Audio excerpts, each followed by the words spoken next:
Hi there guys, this is Vivek from Gears today and it's about HP's Omen X Laptop and desktop which recently got launched in India. So let's talk about the specifications first. It has 17-inch full HD display with different refresh rates, that is 120 and 140 Hz. That's great. Having this kind of laptop in this price segment is quite weird.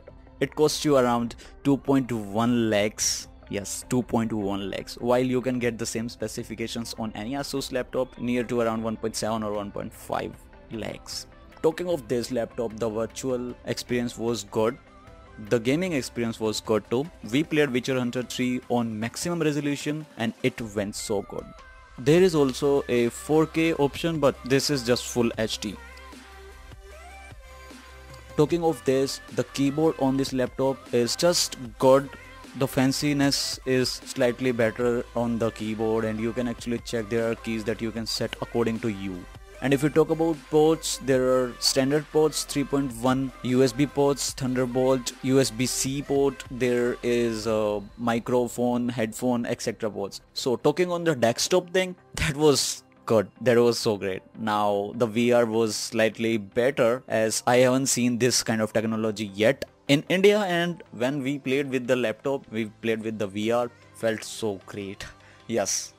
You know, first kind of experience. That was pretty nice. Make sure you subscribe to our channel and like the video guys. If you like the video, I just tried to bring this thing in front of you, and the specifications were nice. NVIDIA 1080 is there, GTX 1080 is there in the laptop, which will give you the high quality, high end resolution performance. That is a good thing too. So laptop is quite heavy. It's not the compact, but the backpack, the technology that HP has introduced in India is slightly better. That's the good thing. So while playing with the mouse, having all combinations, it was good, but you cannot carry this thing all time. You cannot take this and I want to do this and do that. I'm traveling just in bag and doing etc. things. That will not go good. The laptop is good, but I won't say you should buy this. Why? The price. You should look for ROG series or etc. And thank you so much guys for watching this video, and I'll see you in my next one. Till then, peace out.